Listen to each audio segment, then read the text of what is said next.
Kahit na gaano karaming magagandang damit ang isuot mo. Kahit na ilang mga magagandang lugar ang iyong puntahan. Hindi yan ang magbibigay sa'yo na nagtatagal na tuwa at galak. Pera man, kayamanan, kapangyarihan, panandalian lang. Si Mike Tyson lang nga po napanood ko. Yung interview niya, pinakita niya yung mga belt niya nung nanalo siya. Tanong sabi niya sa nag-i-interview, basurang mga yan. Maaaring nung ako'y nanalo, tuwang-tuwa ako, pero ngayon, wala na silang kahulugan sa akin. World champion na yan, pero lumilipas ang tuwa at saya. Amen? Masakit tanggapin. Minsan, yung gusto nating comfort, nangunguna pa kesa sa ating conversion.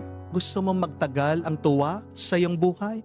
Magbalik loob ka sa Diyos. Amen? At pangatlo, kauli-hulihan, kaya tayo'y malungkot kasi hinahanap natin yung mga hindi naman dapat hanapin.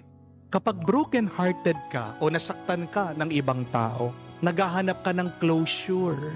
Naghahanap tayo ng mga sagot, ng mga sariling paliwanag. Kahit na alam natin hindi natin makukuha ito. Hinahanap natin ang sagot, bakit ako kaya sinaktan? Wala naman akong ginagawa sa kanila. Bakit nila ako pinahihirapan? Hinahanap mo ang sagot sa tanong, paano kaya ako babangon?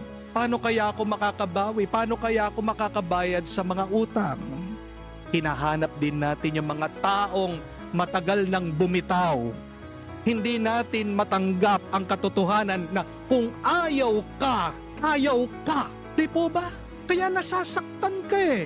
Dahil pinipilit mo ang iyong sarili dun sa taong ayaw ka. Amen? Bakit hindi ka pumunta doon sa taong gusto ka?